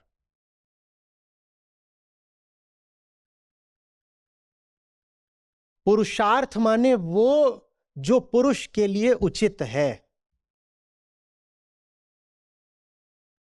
अर्थ माने लाभ, जो करके पुरुष को लाभ मिलता है। पुरुष माने नर नहीं है, पुरुष माने मेल या मैन की बात नहीं हो रही है। पुरुष माने यहां अहंकार की बात हो रही है। अहंकार के लिए एक ही काम करने लायक है कि वो कुछ ना करे। जब वो कुछ नहीं करता तो वो आत्मा हो जाता है। तो इसीलिए यहां पुरुषार्थ भी कुछ करने को नहीं कहा गया, कुछ जो करते थे उसको त्यागने को कहा गया। करना बंद करो, जो तुम करते हो उसको करना बंद करो। क्या करते हो तुम? तुम जीभ से, शरीर से और मन से जाकर चिपक जाते हो। तुम उनके आग्रहों को अपना आग्रह बना लेते हो।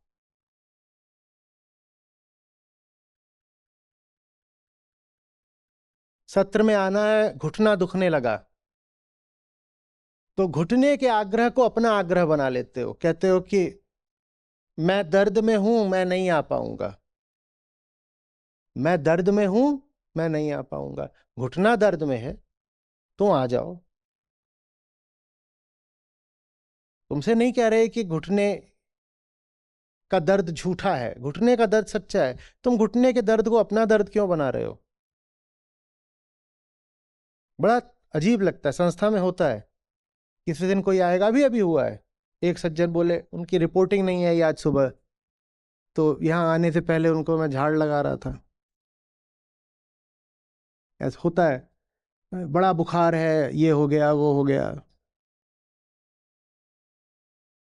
तो मैं सुनता हूं और पूरी संवेदना के साथ सुनता हूं। अभी दांत टूट गया किसी का, तो जितनी संवेदना व्यक्त की जा सकती है मैंने पूरी करी, और फिर मैंने कहा अब ठीक है, अब चलो काम करो।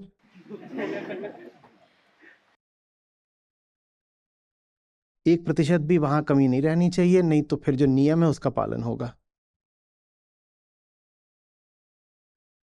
दांत टूटा है, तुम थोड़ी टूट गए हो, और दांत टूटा है इसके लिए कर तो दी एम्पैथी व्यक्त,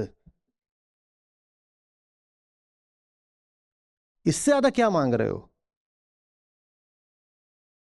काम में कमी नहीं होनी चाहिए।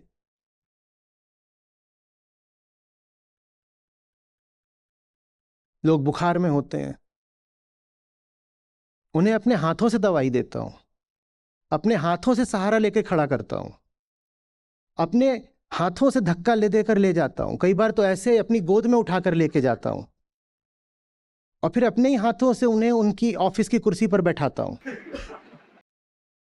और फिर हाथ दिखाकर कहता हूं काम पूरा हो जाए आज। शरीर तप रहा है, तुम तो ताप रहित बस युद्ध करो।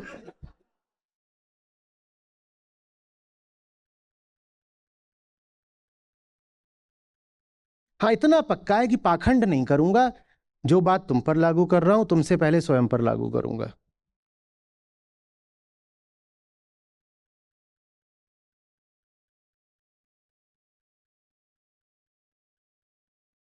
समझ में आ रही है बात? ये आप नहीं हो ना, ये आपके हैं। ये आपके होते तो आप मरते क्यों कभी? आप में से कौन कौन चाहता है ऐसे? अपना देखिए, अपना हाथ देखिए, ऐसे ऐसे ऐसे, ये पूरा देखिए, नाजुक कलाइयां, खासकर महिलाएं देखें, आप लोग ज्यादा साफ होते हो। गोरा हाथ है, ऐसे है, बढ़िया है अपना, देखो देखो अच्छे से देखो। अब इसे कल्पना करो कि एकदम जल रहा है, और इसमें यहाँ फैट होता है ना, जब जलती है लाश तो वो फैट जो है वो पिघल के गिरता है, चूता है। अब देखो ये है, और यही जो खाल है ये जल रही है, और इसके नीचे जो वसा थी वो पिघल के गिर रही है, और कुछ राख हो रहा है, कुछ हो रहा है। देखो देखो, अच्छा लग रहा है देखने में? क्या नहीं लग रहा है ना? अगर ये तुम्हारा होता तो इसके साथ कभी ऐसा क्यों होता? क्योंकि ऐसा तुमने तो कभी चाहा नहीं। कोई चाहता है वो हाल देखना, वो दिन देखना जब ये जले? कोई चाहता है? कौन चाहता है? कितना समय लगाते हो? हाड़ जले ज्यों लाकड़ी, केश जले ज्यों घास। और केश,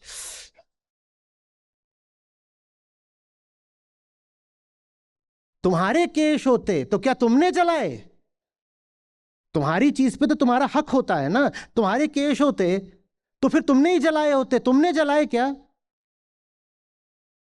आपके बाल कौन धोता है? आप ही धोते हो, क्योंकि आपके आपके हिसाब से आपके बाल कोई काटता भी है तो आपकी अनुमति लेके काटता है, इतना काटना, ऐसे करना, वैसे ये स्टाइल कर।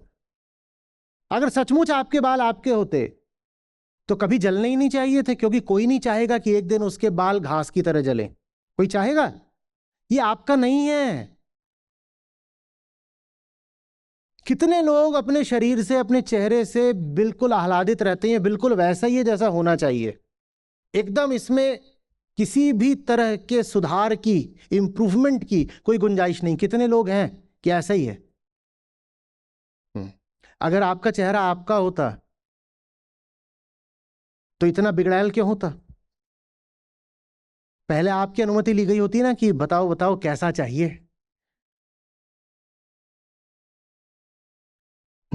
मेरा वाला क्रीम, ये मेरा कॉम्प्लेक्शन रखिएगा ऐसा वाला, और स्किन जो टेक्सचर है वो ना ऐसा सॉफ्टिश होना चाहिए बट थोड़ा ग्लोबी हो।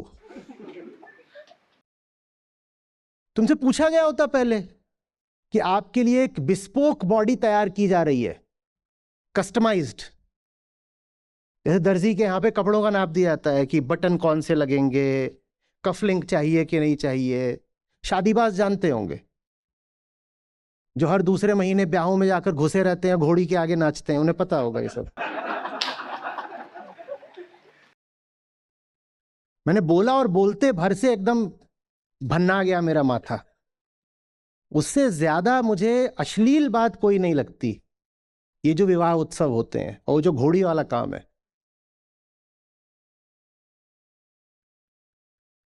ऐसे क्या देख रहे हो मासूमियत से? सबकी प्रोफाइल संस्था के पास है, घोड़ियों का नाम और नंबर भी पता है जहां नाच के आए हो।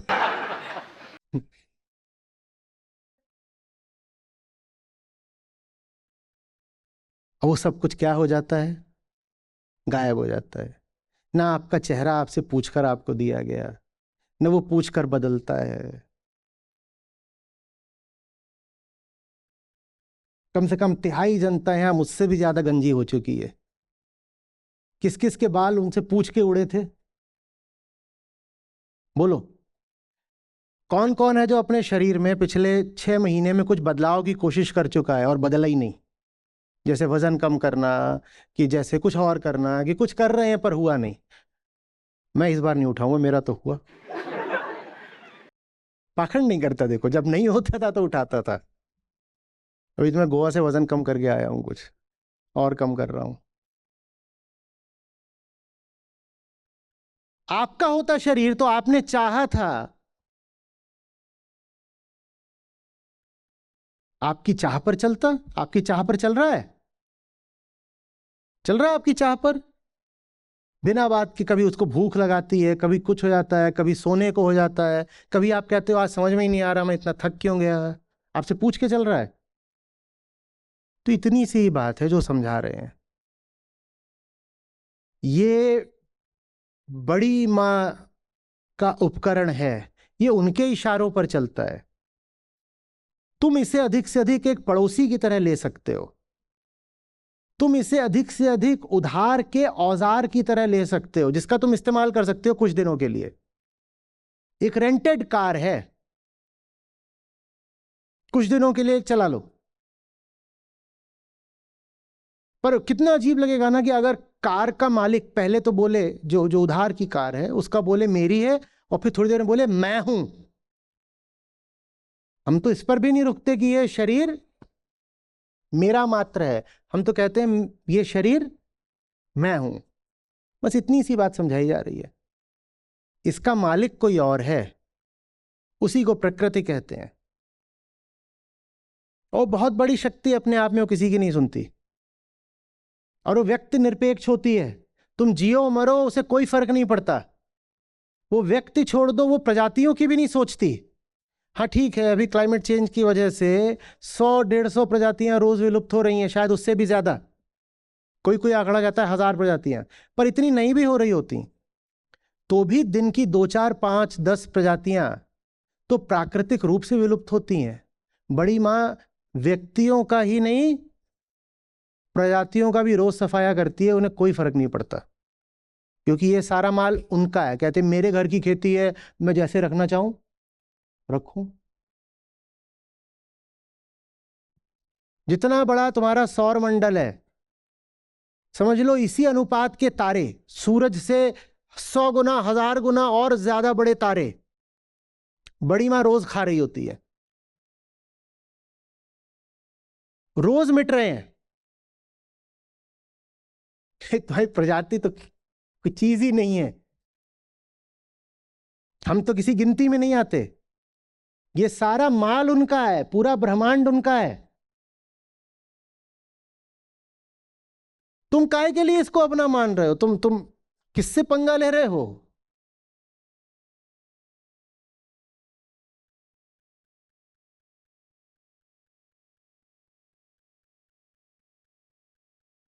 कॉस्मोलॉजी अच्छी चीज है पढ़ने के लिए।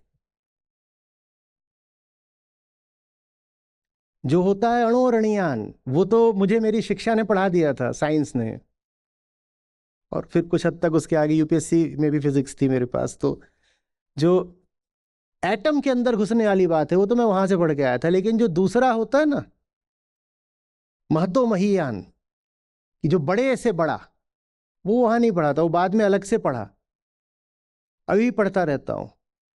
वो भी बड़ी अद्भुत बात है। उसको पढ़ो तो पता चलता है कि इस पूरी जो कायनात है, इसमें हम कौन सी चीज हैं, यहां खेल चल क्या रहा है। तो अपने ये जो छोटे छोटे मुद्दे हैं, इनके प्रति हास्य पैदा होता है। आप कल्पना कर सकते हैं एक ऐसे तारे की जिसके सामने सूरज एक छोटी सी गेंद के बराबर हो? कर सकते हैं? और वो तारा इतना बड़ा है, इतना बड़ा है, वो अपने ही वेट के कारण भीतर को कोलैप्स कर गया। रोज हो रहा है ये। और वो इतना बड़ा है और कोलैप्स कर गया, तो उसका घनत्व तो बढ़ता जा रहा है, बढ़ता जा रहा है, बढ़ता जा रहा है। उसका घनत्व इतना बढ़ गया, इतना बढ़ गया, इतना घना हो गया कि अब उसमें से प्रकाश भी नहीं निकल सकता। फिर एक इवेंट होराइजन बन जाता है, क्योंकि जो भी इवेंट होता है उसकी उसकी सूचक लाइट ही होती है। जहां लाइट नहीं पहुंच सकती वहां फिर इवेंट भी घटित नहीं हो सकता। हाँ, कुछ हो ही नहीं रहा। और ये सब इतने बड़े पैमाने पर हो रहा है, इतने बड़े पैमाने पर, उसके आगे आपको सूरज एक धूल के कण के बराबर है, हमारे सूर्यदेव। जो मां इतने बड़े तारों को ऐसे फूक फूक फूक फूक करके उड़ा रही है, वो आपका शरीर आपसे पूछ के चलाएगी? पूछ रहा हूं। तो आपने दावा कैसे ठोक दिया कि माय बॉडी?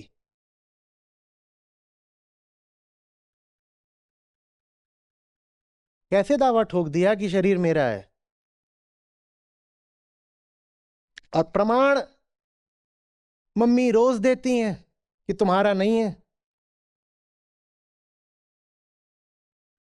दांत हिलने लगे, हिलने लगे, ऐसे क्या करो? नहीं हिल रहे तो 5 साल बाद हिलेंगे।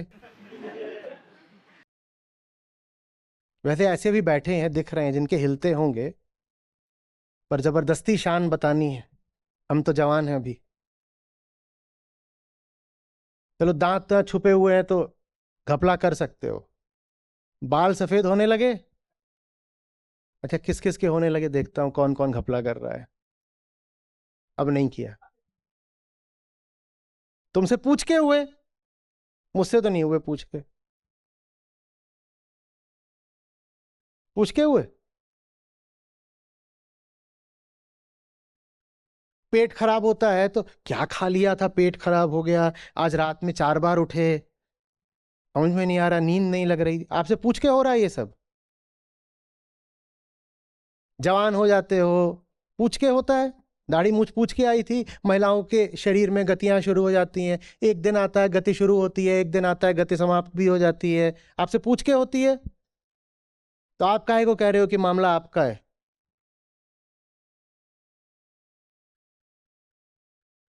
जब कुछ ऐसा है जो आपसे पूछकर हो ही नहीं रहा, तो वहां पर हकदारी कैसी?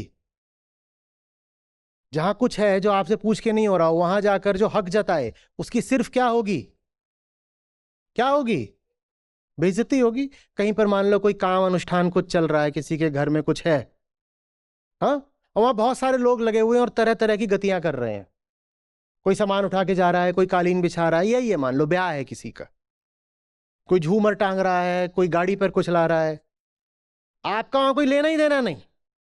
आप जानते ही नहीं कौन है, क्या है, किसका ब्याह है, क्यों है, ब्याह ही है या कि श्राद्ध है, कि कुछ नहीं पता आपको क्या होने क्या जा रहा है। और आप वहां पहुंच गए और तुम ये वाली कुर्सी यहां से उतार के इधर रखो, और ये झूमर तुम नीचे बिछाओ और कारपेट को ऊपर टांग दो। तो थोड़ी देर तक तो जोकर समझे जाओगे, और उसके बाद क्या होगा? पीटे जाओगे। अब समझ में आ रहा है जिंदगी पिटी हुई क्यों है? क्योंकि जिस काम में तुम्हारी हकदारी नहीं, दावेदारी नहीं, तुम वहां भी घुस करके चाह रहे हो कि अधिकार आदेश चलाओ, हक जमाओ, और कोई सुनने वाला नहीं। जब कोई सुनता नहीं तो दुख होता है। बुद्ध इसी को कहेगा, ये कामना से निवृत्ति ही दुख से निवृत्ति है। कामना मूर्खता की बात है। ये बड़ी मां का बड़ा अड्डा है, जिसको ब्रह्मांड बोलते हैं। बड़ा अंडा, ब्रह्म अंडा, ब्रह्मांड। यहां आप स्टेक होल्डर हो ही नहीं। यहां आपको समझ लीजिए कि वोट डालने का भी हक नहीं है। आप कोई नहीं हो। क्यों घुस रहे हो? क्यों बेइज्जती करा रहे हो? तो पुरुषार्थ ले देकर क्या है? अष्टावक्र कह रहे हैं, इन सब को त्यागना ही पुरुषार्थ है। जो उस जगह अपना हक छोड़ देता है जहां उसका हक कभी था ही नहीं, एक अजीब घटना घटती है, उसका अपने ऊपर हक आ जाता है। दोनों जगह हक नहीं मिलेगा एक साथ। हक माने अधिकार। दोनों जगह एक साथ अधिकार नहीं मिलेगा। या तो तन मन संसार और प्रकृति पर अधिकार की अनधिकृत चेष्टा कर लो, वो चेष्टा कर सकते हो, चेष्टा सफल कभी नहीं होगी। या तो वो कर लो, या फिर वो चेष्टा त्याग दो और पाओ कि अपने ऊपर अधिकार पा लिया।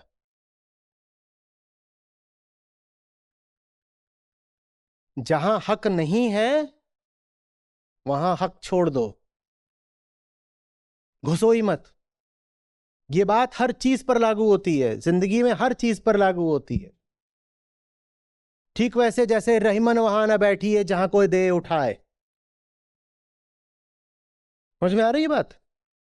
वहां मत बैठो जो गद्दी तुम्हारी नहीं। वहां सारी गद्दियां बड़ी मम्मी की हैं, और आपके जैसे अरबों अरब आए और आकर चले गए। वो मम्मी कहती है, ना आए ना गए, सब मेरी गोद के हैं। यहां से उठकर यहां आ गए, कोई ना आया ना गया। आप कहीं चले जाओगे, 50 साल बाद ना आप हो ना मैं हूं, पक्का ही है, एकदम पक्का है, एकदम। 50 ज्यादा ही बोल दिया, 20 का भी पता नहीं, 10। हम लेकिन चले कहां जाएंगे? ये जितना भी है इसका एक अणु भी कहीं जा सकता है? मां की गोद में पहले भी था, अभी भी है। हाँ, वो जो एक अहंकार है जो कहता है ये एक जो विशेष संरचना है वो मैं हूं, वो नहीं कहीं नजर आएगा। तो मां क्रूर नहीं है, बस निरपेक्ष है। तो फर्क नहीं पड़ता, कोई फर्क नहीं पड़ता। महिषासुर को हम कई अर्थों में लेते हैं, पर एक सुंदर अर्थ, गहरा अर्थ है भ्रम भी।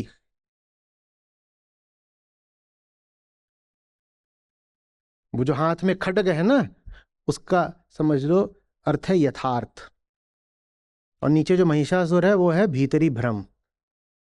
तुम्हारा भ्रम है कि तुम अपनी जिंदगी के मालिक हो। वो जो लपलपाती जीभ है और बहता खून है, वो आपके भ्रमों और आपके अरमानों का है। मां का काम है सब काट कूट के बराबर कर देना। कोई नहीं है जिसको मां ने काट ना डाला हो, कोई नहीं है, और वो काट भी नहीं रही है। तुम हवा में ऐसे अपना महल बना रहे हो, हवा में बना रहे हो, अब वो हवा में बना था, हवा में ही हट गया, तो इसमें किसी और का दोष है? वही बात कि तुम गलत जगह जाकर बैठ गए थे, वहां से उठा दिए गए, तो इसमें क्या किसी और का दोष है? तुम शरीरों के मेल को प्रेम समझते हो, ये प्रेम टूट गया, इसमें किसी और का दोष है? इन सारी बातों को सिर्फ दुख को हटाने के लिए कहा गया है। ज्ञान अपने आप में कोई मूल्य नहीं रखता। ज्ञान का एकमात्र उद्देश्य है, ज्ञान की कसौटी ही यही है कि दुख हटा कि नहीं हटा। दुख नहीं हटा तो ज्ञान दो कौड़ी का है।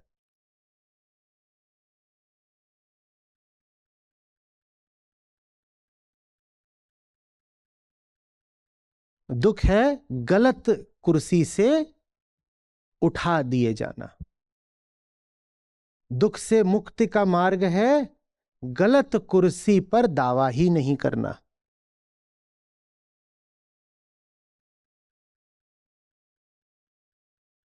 जीभ मेरी है ही नहीं, जीभ किसकी है? जीभ कुछ कर रही है तो पराया काम चल रहा है, कुछ पड़ोसी के घर में कुछ पक रहा है। मैं सूंघ तो सकता हूं पर वहां घुस के खाने नहीं लग जाऊंगा।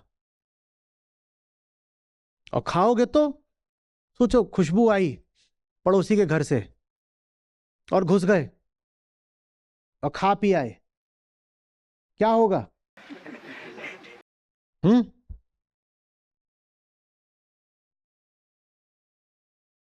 शरीर को पड़ोसी का घर मानो, जिसके साथ तो जीना है पर जिस पर हक नहीं चला सकते।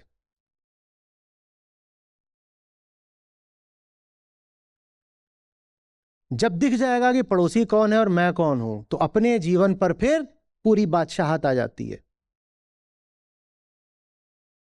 जो पड़ोसी के ही घर में घुसे रहते हैं, उन्हें अपने घर पर ध्यान देने का वक्त ही नहीं मिलता। वो इसी में लगे रहते हैं कि तन का क्या कर दें, मन का क्या कर दें, समाज कैसे ठीक कर दें, अरे वहां कुछ गलत चल रहा है, सरकार गिरानी है, वो इसी में लगे रहते हैं।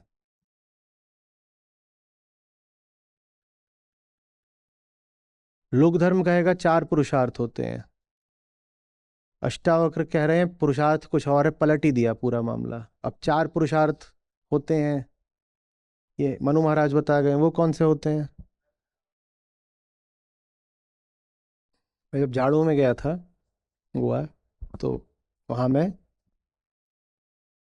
टेनिस खेल रहा था। वो एक होटल के अंदर का कोर्ट था। तो हमारे यूपी बिहार वाले जिनके थोड़ा पैसा हो जाता है, वो गोवा में जाकर शादियां करते हैं। शादी गोवा में करते हैं, रहते वो कानपुर और पटना ही जैसे हैं। तो बिल्कुल वैसी ही चल रही है। मैं खेल रहा हूँ यहाँ बगल में, यहाँ बीच पर हो रही है शादी। पंडित जी भी खास तौर पर यहीं से बुलाए गए हैं। तो पंडित जी समझा रहे हैं, वो मुझे पल नहीं भूलता। वो कह रहे हैं कि ये जो तुम्हें कन्या दान में दी जा रही है, इसके कुछ खास ही तरह के तुम उपयोग कर सकते हो। शब्द क्या है? उनमें से एक उपयोग है काम। अपने काम के लिए इसका उपयोग कर सकते हो।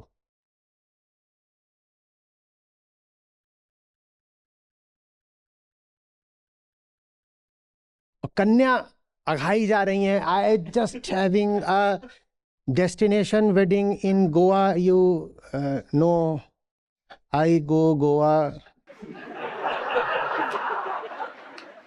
वो पता ही नहीं कि वहां उनको काम पूर्ति हेतु दान किया जा रहा है कि इसको अब ले जा और अपनी काम वासना। और पंडित जी खुल के माइक पे बता रहे हैं बात, इतनी जोर से बता रहे हैं कि मैं खेल रहा हूं और ऐसे सर्विस के लिए बॉल उछाली है और मेरी सर पे आके गिर रही है। मेरे को चल क्या रहा है ये? आपने भी प्रश्न पूछा था, वो प्रकाशित होने वाला है किसी दिन। 4 पुरुषार्थ नहीं होते। कैसी अजीब बात है। अर्थ, काम, धर्म और मोक्ष के बीच में घुसे हुए हैं। ये कैसे हो सकता है? ये बात क्या है? ये तुक क्या है? क्या होता है पुरुषार्थ? वो ये है। पर पुरुषार्थ क्या होता है, इसके लिए पहले पता होना चाहिए कि पुरुष क्या होता है। जिन्हें पुरुष ही नहीं पता, माने जो अपने को ही नहीं जानते, वो फिर पुरुषार्थ के बारे में भी बहकी बहकी बातें करेंगे।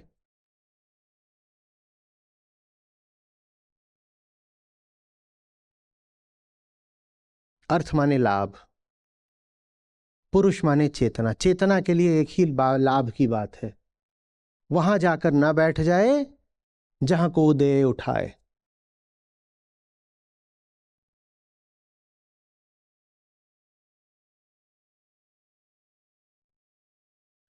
दूसरे की जमीन पर जाऊंगा नहीं और अपनी जमीन छोड़ूंगा नहीं, यही है।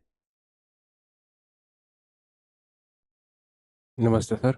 सर जैसे आज सत्र में बातचीत हुई शरीर, मन और जीव के बारे में, जब ये हावी होते हैं तब उस समय काफ़ी बेहोशी सी आ जाती है, तो उस समय उस क्षण में इन तीनों से अलग कैसे हों? वो हावी नहीं होते ना। आपने यहाँ पर कर्ता किसको बना दिया? ये जो वाक्य है इसके संरचना को आप परखिए थोड़ा सा। जब शरीर और मन हावी होते हैं तब बेहोशी छा जाती है। ठीक है, इस वाक्य को परखिए अच्छे से। जब शरीर और मन हावी होते हैं तब, इसमें कर्ता किसको बनाया? तो इसमें एक टेक्निकल फॉल्ट हो गई ना, सैद्धांतिक त्रुटि है इसमें। क्या कर्ता हमेशा कौन होता है? कौन होता है? अहंकार। पर इन्होंने कर्ता किसको बना दिया अभी अभी? शरीर और मन को। वो कर्ता नहीं होते, वो बस गतिशील होते हैं। गुणा, वो अपने गुणों के अनुसार गति करते हैं, उनमें कर्तृत्व तो नहीं होता, वहां गुण होते हैं। ठीक वैसे ही जैसे एक केमिकल में प्रॉपर्टीज होती हैं। देखिए, कर्तृत्व का संबंध कामना से होता है। कर्तृत्व में माने डूअरशिप में हमेशा नियत होती है, इंटेंशनैलिटी होती है। आप कुछ भी करते हैं किसी नियत, किसी कामना से करते हैं। लेकिन पदार्थ, मटेरियल, एटम्स, वो गति करते हैं बिना किसी नियत के। वहां बस गति है, वो प्रॉपर्टी है, गुण है, प्रॉपर्टी। उसमें वहां कोई कामना नहीं है। पानी 100 डिग्री पर भाप क्यों हो गया? क्योंकि उसके भीतर इतनी करुणा थी कि भाप बनकर बादल बनूंगा, फिर गरीब किसानों के खेतों पर बरसूंगा, जरूरतमंदों की मदद होगी। यही बात है ना? नहीं, ये उसका बस गुण था, उसने गति कर ली। समझ में आ रही है बात? गुण आधारित गति एक बात होती है और कर्तृत्व आधारित गति दूसरी बात होती है। आपकी सांस चल रही है, ये क्या है? ये गुण आधारित गति है, ठीक है? लेकिन आपके कदम सांस की तरह नहीं है। अगर कदम चल रहे हैं तो वहां पर नियत होती है, कामना होती है, उद्देश्य होता है, भोक्ता होने की चाहत होती है। ये दो अलग अलग बातें हैं। इन्होंने जो गड़बड़ करी वो आपने पकड़ ली। अब जो इनका प्रश्न है उसको शुद्ध करके आप बताइए फिर। बस यही है। तो आपने जैसे ही समस्या को साफ करके देखा, समस्या ही समाधान बन गई ना। इन्होंने समस्या बताई, तन और मन मुझ पर हावी हो जाते हैं तो मुझ पर नशा छा जाता है, ये समस्या थी। हमने कहा देखो तुमने अपनी समस्या ही गलत बताई है, तुमने उसको कर्ता बना दिया जो कर्ता है ही नहीं बेचारा। तन कर्ता गतिशील है, पर कर्ता एक ही कर्ता होता है जो कहता है आई एम द डूअर। उसका क्या नाम है? हाँ, बॉडी नहीं, ego. I am the doer कभी बॉडी नहीं बोलेगी। करती बहुत कुछ रहती है, आपकी एक एक कोशिका कुछ ना कुछ करने में ही लगी पड़ी, हाँ जोर से लगी पड़ी, लेकिन वो कभी नहीं बोलेगी कि मैं कुछ कर रही हूं। हवा बह रही है, हवा कभी बोलती है मैं कुछ करने के लिए बह रही हूं? या कुछ भी और भी, नदी है, पहाड़ है, पूरा ब्रह्मांड है, सब कुछ गति कर रहा है। इल्जाम किस पे लगाया? किस पर लगा दिया? प्रकृति पर लगा दिया। प्रकृति पर लगा दिया। आप बड़ी माँ को ऐसे इल्जाम लगाओगे, उंगली दिखाओगे तो उंगली तोड़ देगी। तन और मन मुझ पर हावी हो जाते हैं, गुंडई करते हैं, मैं तो नन्ना सा मुन्ना सा अच्छा सा बच्चा हूं, मुझे बुली कर दिया तन और मन ने। पता भी नहीं चला, धोखे से मुझे कुछ खिला पिला दिया, मुझे नशा हो गया। तन मन हावी हो गए, मुझ पे नशा छा गया। असली बात क्या थी? अब असली बात अपने मुंह से बताओ, असली बात क्या थी? आना था। हाँ, तुम गए थे तन और मन की गतियों में शरीक होने, शामिल होने, प्रतिभागी बनने, भोग की लिप्सा से। तुम चाह रहे थे कि तन जो कर रहा है मैं उसमें घुस जाऊं और मौज मार लूं। उदाहरण के लिए, खाना तन को चाहिए सिर्फ पोषण हेतु, वहां पर मामला न्यूट्रिशन का है, वहां मामला डाइटरी एलिमेंट्स का है। तन चाहता है इतना मुझे खाने में कैलोरी मिल जाए, इतना मैग्नीशियम, इतना कैल्शियम, इतना आयरन मिल जाए, इतना प्रोटीन मिल जाए। तन का ये हिसाब है ना? तन ये चाहता है। पर जब तुम घुस जाते हो तो क्या चाहते हो? स्वाद मिल जाए, और उस स्वाद से मुझे ये एहसास मिल जाए कि मैं कुछ हूं। मजा ही नहीं आया अगर खाने का बिल बस 500 रुपए आया।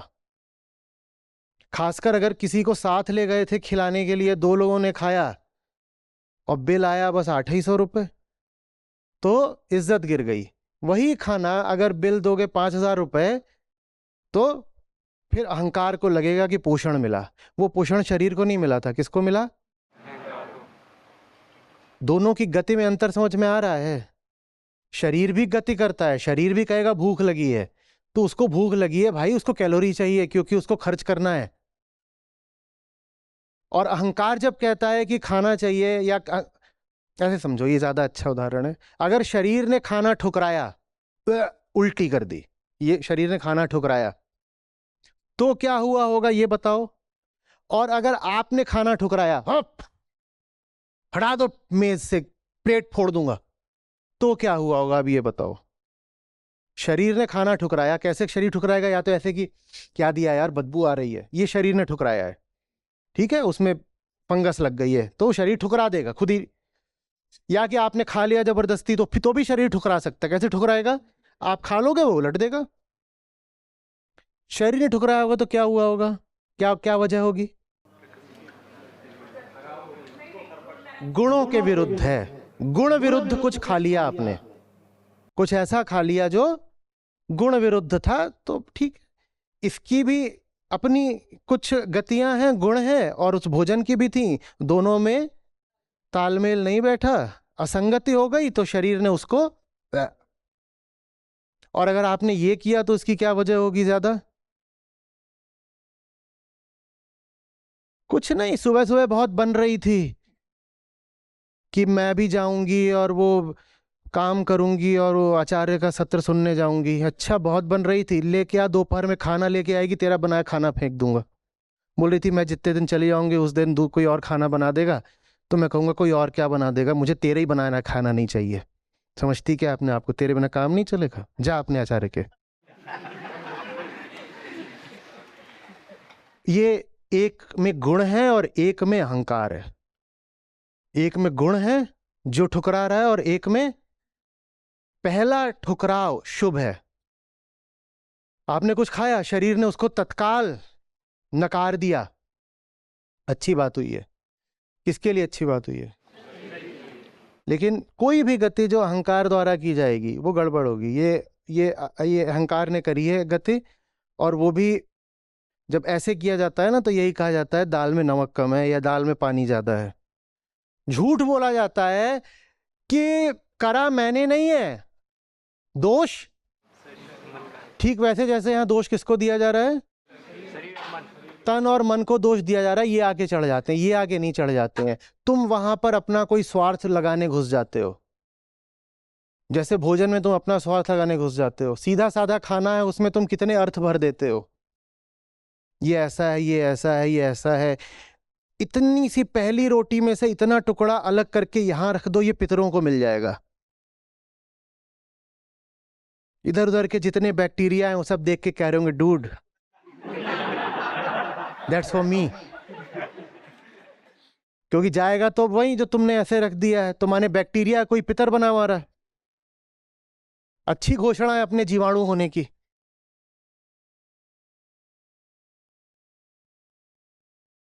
मत तो किसी और को दोष। ऐसा नहीं है कि दूसरे कुछ कर नहीं रहे, वो कर रहे हैं, पर अपने गुणानुसार कर रहे हैं, तुम्हें सताने के लिए नहीं कर रहे। शरीर को भूख लगती है तो इसलिए नहीं कि अहंकार को दुख हो जाए, शरीर को भूख इसलिए लगती है क्योंकि इवोल्यूशन की प्रक्रिया में वो चीज ही ऐसी है। पौधे हैं, उनको नहीं लगती भूख, वो अपना खाना खुद बनाते हैं। पानी भी उनको बस इसलिए चाहिए होता है कि उनका जो खाना है वो पानी में घुलता है, तो पानी इसलिए चाहिए, एक सॉल्वेंट की तरह चाहिए बस। आप भी ऐसे ही होते कि इधर सूरज की रोशनी पड़ी और इधर आपने कर लिया अपना फोटोसिंथेसिस, तो आपको ऐसे भूख नहीं लगती ऐसे अभी लगती है। आपको मालूम है बहुत सारे ऐसे प्राणी हैं जो जीवन भर पानी नहीं पीते, उन्हें कभी प्यास ही नहीं लगती। क्यों नहीं लगती? क्योंकि उन्हें प्रकृति ने ऐसा इवॉल्व ही नहीं कराया कि उनको प्यास लगे। यहां तक कि खरगोश है हमारे भी बहुत कम पानी पीते हैं।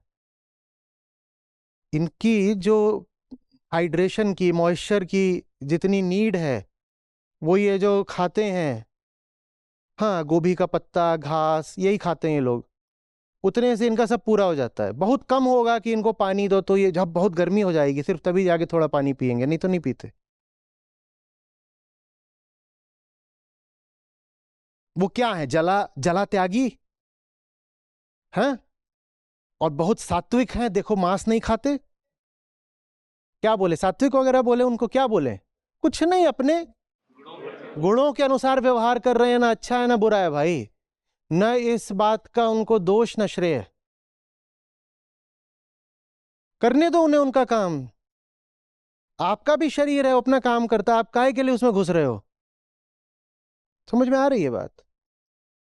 पाप ये नहीं है कि शरीर ने फलाना काम कर दिया, पाप सिर्फ तब है जब शरीर ने कोई बहुत अच्छा भी काम कर दिया, उसमें आप घुस गए। शरीर ने कुछ, डायोजनीज यही प्रदर्शित करना चाहते थे, डायोजनीज यही प्रदर्शित करना चाहते। उस दिन मैं डायोजनीज की आपसे बात कर रहा था तो उसमें एक चीज और भी है जो सिनिक्स के जीने के तरीकों में शामिल। आपको डायोजनीज कितने लोगों ने पहली बात तो सत्र सुना था? अब जांच तो सकते नहीं इतनी जल्दी। तो वहां पर एक और चीज बहुत जरूरी थी उनके जीने के तरीकों में। क्या क्या था उनके जीने के तरीकों में? तत्र तो सबने सुना था।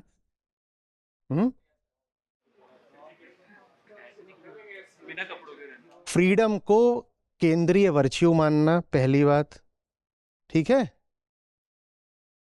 नेचुरल जीना, ब्लंट बोलना, और एक और भी चीज थी, शेमलेस रहना, और उसके साथ एक और चीज, अभ्यास। शरीर को शरीर की तरह जीने देना, उस पर अपनी मर्जी कम से कम थोपने का अभ्यास, कम से कम। तो कहते थे ये शरीर है, इसे मांसपेशियां हैं, ये यूं ही नहीं है। अगर ये हमें मिली हैं तब इवोल्यूशन का सिद्धांत नहीं था, डार्विन से बहुत पहले की बात है, लेकिन ले देकर वो सोच यही रहे थे। वो कह रहे थे कि ये फिर सब मजबूत होनी चाहिए ना। तो सिनिक्स एथलेटिक होने पर बहुत जोर देते थे। वो कहते थे शरीर बहुत मजबूत होना चाहिए, क्योंकि वो जैसा जीवन जी रहे थे वो आप शरीरी तौर पे मजबूत हुए बिना जी भी नहीं सकते। तो वो काफी अभ्यास करते थे इस बात का। समझ रहे हो बात को? हम इसको नहीं चढ़ने देंगे अपने ऊपर, और जिस जिस तरीके से ये बना है, जो इसकी विकास प्रक्रिया रही है, इसको ऐसा ही चलने दो ना। क्या कर रहे हो ये कि हर चीज मैनिक्योर्ड रखनी है, हर चीज अपने हिसाब से सजा बजा करके क्यूरेटेड रखनी है।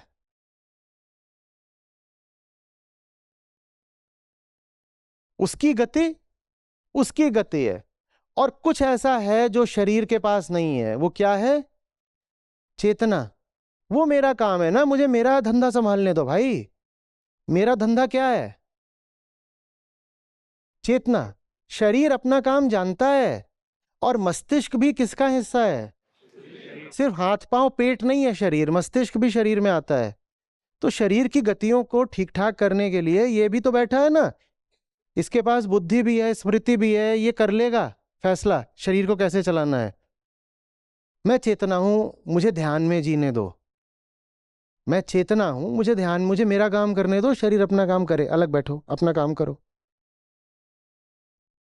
और तुम अपना काम मेरे सहयोग के बिना कर पाओ, इसके लिए तुम मजबूत रहो, इसके लिए तुम मजबूत रहो। तो आप डायोजनीज की अगर चित्र वगैरह देखेंगे तो शरीर सुडौल पाएंगे, कंधे वगैरह एकदम मजबूत होंगे, और ये सिनिक्स के जीने का तरीका था। आ रही बात समझ में? अपने पास जब अपना काम करने को होता है तो आदमी दूसरों के धंधे में घुसपैठ नहीं करता। जब अपना काम करने को नहीं होता ना तो आदमी पड़ोसी के घर में सूंघने चला जाता है। आप यहां बीच में रहते हो, इधर वाले पड़ोसी का नाम है तनाराम और इधर वाले का नाम है मनाराम। अपना तो कोई काम है नहीं, आराम, कोई काम नहीं है, जीवन निरुद्देश्य है, किसी ने बताया ही नहीं कि कौन हो, पैदा काहे के लिए हुए हो। तो कभी जाते हैं यहाँ खुफियागिरी करने, तनाराम के यहाँ घुसे हुए हैं, और भाई क्या बन रहा है, क्या मिलेगा, अच्छा उस पे ना ऊपर से वो कर देना, अच्छे से ड्रेसिंग भी कर देना। मुझे कोई समझ में ही नहीं आया, खाना बना के उसके ऊपर और इतनी 50 चीजें काहे के लिए करते हो? निश्चित रूप से वो शरीर के लिए तो नहीं करा जा रहा हो, क्यों कर रहे हो? सोचो, कभी सोचना, ये जीवन की छोटी छोटी बातों में सारा अध्यात्म है। और कभी इधर मनाराम के यहां घुस रहे हैं, और जब बर्बादी अपनी हो गई तो दोष किसका? तनाराम और मनाराम का। वहां घुसने कौन गया था?